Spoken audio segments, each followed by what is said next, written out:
Des drapeaux officiels, un hymne national et un prince adoré par ses sujets. Bienvenue en principauté de Seborga, 319 habitants.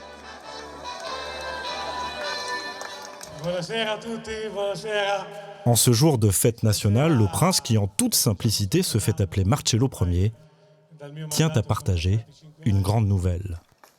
L'homme qui l'accompagne va affirmer parler au nom d'un représentant de l'ONU. Aujourd'hui, je vous l'annonce, les Nations Unies reconnaissent Seborga et son Altesse Sérénissime, le prince Marcello Ier. Mais voilà, ce soi-disant représentant officiel s'emballe un peu vite, car après vérification, l'ONU nie catégoriquement reconnaître Seborga et son fameux prince. En clair, Marcello Ier est officiellement prince de rien du tout, mais reste persuadé de sa légitimité. Situé en Italie à 30 km de la frontière française, Seborga et son prince sont loin d'être des cas isolés. Empereur Georges II, général Kevin Both, vous n'avez probablement jamais entendu parler de ces dirigeants fantaisistes. Ils sont pourtant à la tête de ce que l'on appelle des micronations. C'est là, vous avez vos papiers, s'il vous plaît. Dans le monde, il y en aurait plus de 400.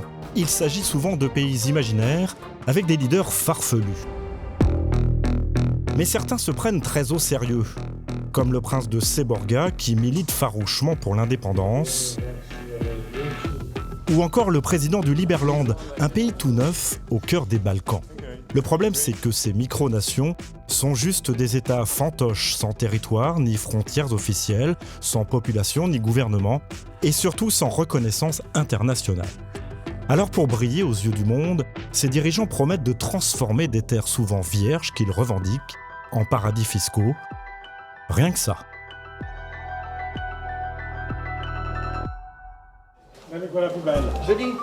Dans les rues de Saint-Principauté, Marcello Ier est une curiosité. Et voilà.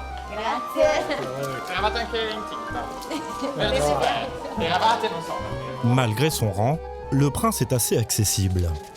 Grazie mille. Qu'est-ce que c'est ça? C'est un passeport touristique. D'accord. C'est pas officiel. Non, c'est pas officiel.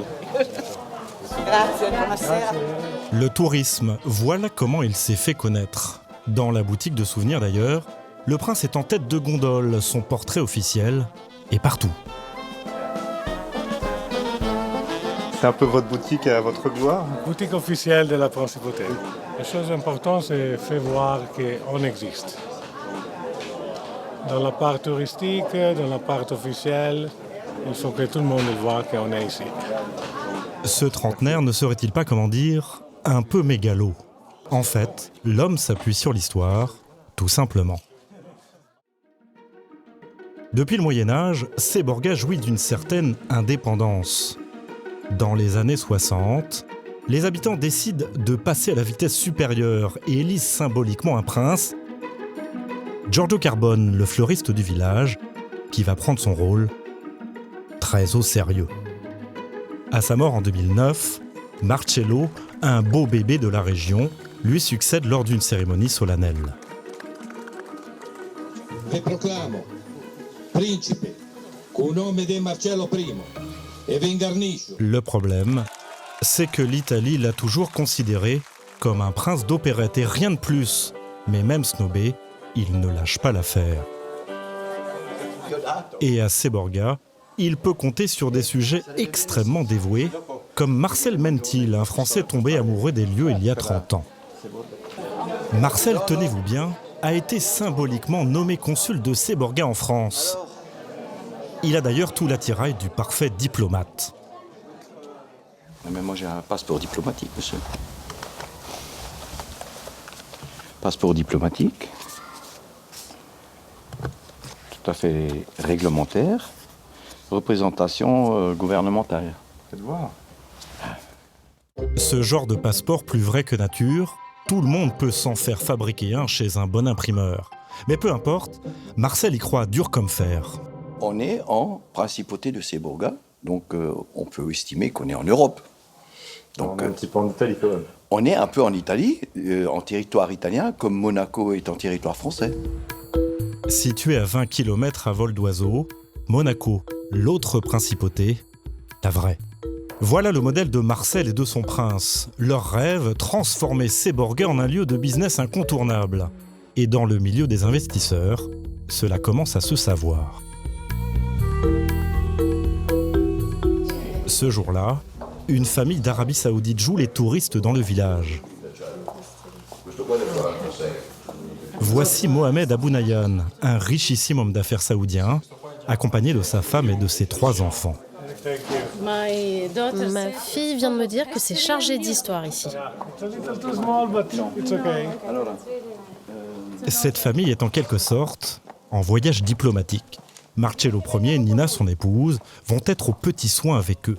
Le couple princier n'habite pas un palais, mais un triplex dans cet immeuble. Thé, pâtisserie fine, musique classique, le prince mise beaucoup sur ce goûter officiel. Marcello, qui dans le civil est un riche promoteur immobilier basé en Suisse, a bien l'intention de faire jouer son réseau pour faire prospérer Seborga, sa principauté. Vous comptez investir à Seborga ? Oui, nous sommes en train de voir les opportunités. Nous sommes en train d'en discuter. Et financièrement, vous êtes prêt à mettre combien ? On n'en est pas encore là, on étudie la question. Pour l'aider à se décider, Nina, l'épouse du prince, a des arguments.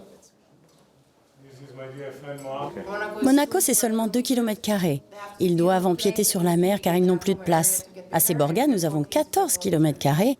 Et puis, d'ici Monaco, on les regarde de haut. Selon nos informations, cet homme d'affaires saoudien serait prêt à investir plusieurs millions d'euros dans un projet pharaonique. Sur les hauteurs de Seborga le lendemain matin, Marcello Ier, en tenue décontractée, a donné rendez-vous à Marcel, son consul. L'hôtel, il va être situé ici, exactement. Ça va être un hôtel très grand. Il y a tout dedans. Il y a les parkings, il y a les spas. Un hôtel 5 étoiles, un spa et même un golf avec un accès complètement fou. On veut faire une transportation à câble, jusqu'à... Non. Oui. Donc, en fait, on prendra le téléphérique. On monte ici, entre les deux... ici, entre la montagne, comme ça. Oui. Et donc, on descend directement. On descend directement. C'est génial, ça. Donc, on arrive sur le golfe. Face à ce prince visionnaire, Marcel est bluffé.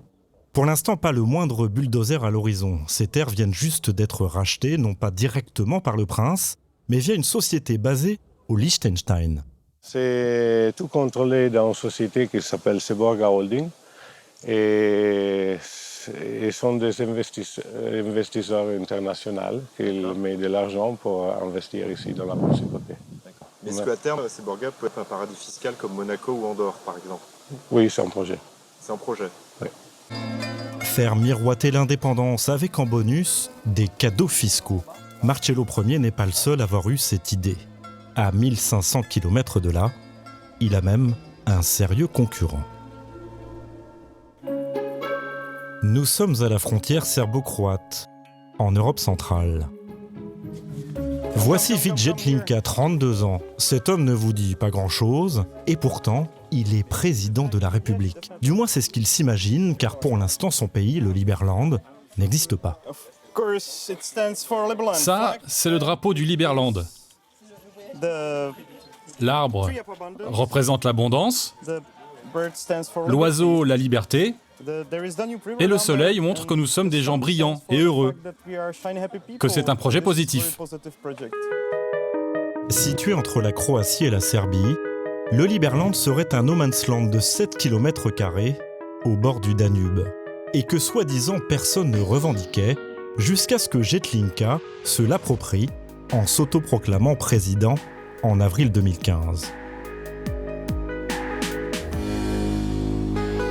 Régulièrement, Vidjet Linka et quelques supporters partent en expédition sur le Danube. Destination, le Liberland tout proche, Là, on n'est plus très loin de la frontière. La frontière, elle doit être par là. Voici donc cette terre promise tant convoitée par notre président, qui affirme bénéficier de soutien du monde entier. Il se pourrait bien qu'un jour naisse une grande ville derrière nous. Nous avons assez d'investisseurs, assez d'architectes. Les médias du monde entier s'intéressent à nous. Si je compte le nombre de promesses de dons, d'investissements privés, on arrive à 360 000. Vijay ne nagerait-il pas en plein délire? Car contrairement à ce qu'il croit, ce territoire ne lui appartient pas, mais à la Croatie. Et ce n'est pas prêt de changer. D'ailleurs, à chaque fois qu'il s'en approche d'un peu trop près, voilà ce qui se passe. Bonjour! Un comité d'accueil l'attend. Rapproche-toi. La police croate, en l'occurrence, qui n'a pas l'air de plaisanter. Ah, il ne veut pas nous parler. Sur terre comme sur mer, son soi-disant pays est quadrillé par la police. Impossible d'accoster au Liberland.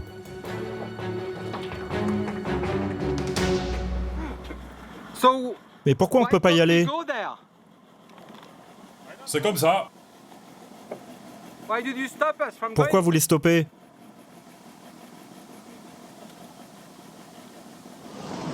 Et lorsque le mois dernier, certains ont voulu planter le drapeau du Liberland, ils se sont fait interpeller par des policiers à cran et condamnés dans la foulée à des peines de prison. Alors aujourd'hui, Vijay et ses supporters se contentent seulement de faire des ronds dans l'eau, drapeau à la main, devant leur pays imaginaire. Mais le président ne compte pas en rester là. Aéroport Roissy-Charles de Gaulle. Vijay a décidé d'entamer une tournée officielle en Europe, comme un vrai chef d'État. Pierre-Louis, son ambassadeur, le reçoit pour la première fois sur le sol français. Et visiblement, il n'est pas encore très au point question protocole. Bah, alors là, je comprends pas. Attendez. Bah, écoutez, on était où là? Terminal 2A. Un président qui est perdu dans un parking, ce n'est pas très fréquent. Oh, ce n'est rien, c'est juste un petit obstacle. Il faut dire que monsieur le président s'est fixé un défi de taille, peupler son pays. Ce jour-là, à Paris, il est l'invité des libéraux, une petite formation politique française, une aubaine pour lui. Hello. Bonjour madame. Hello again, nice to meet you. Pierre Estienne, my advisor too. Je suis très honoré aujourd'hui de recevoir un président d'un parti, d'un pays tout neuf, un pays de rêve. Pour recruter ses futurs citoyens, le président publicitaire dans le civil va surtout vendre son pays sur catalogue. Comme vous pouvez le voir, le sable ressemble à une plage des Caraïbes. Ce n'est donc pas seulement un paradis fiscal, c'est un paradis. Et d'ailleurs, c'est toujours mieux de construire un paradis qu'un ministère des Finances. L'argument fiscal a déjà fait mouche. Le président va même avoir une bonne surprise. Et qui a demandé la nationalité du Liberland? Dans la salle, une quinzaine de personnes auraient déjà demandé la nationalité liberlandaise via Internet. Et à Paris, le président a même déjà pas mal de groupies. Ouais, je sais pas, j'ai envie d'y croire. Ouais. J'ai envie d'y croire, et puis c'est un très beau projet, donc voilà, il est vraiment, il est sérieux, ça tient la route. Voilà, la Constitution elle est en cours d'écriture, donc il n'y a pas de. Pour moi, c'est un vrai pays. J'ai déjà la nationalité belge, j'ai pris la nationalité française il y a 2 ans. Donc maintenant, la prochaine étape, c'est celle du Liberland, j'en aurai 3. Selon Vijay 380 000 personnes dans le monde souhaiteraient devenir citoyens du Liberland, ce pays qui pour l'instant n'est qu'une utopie.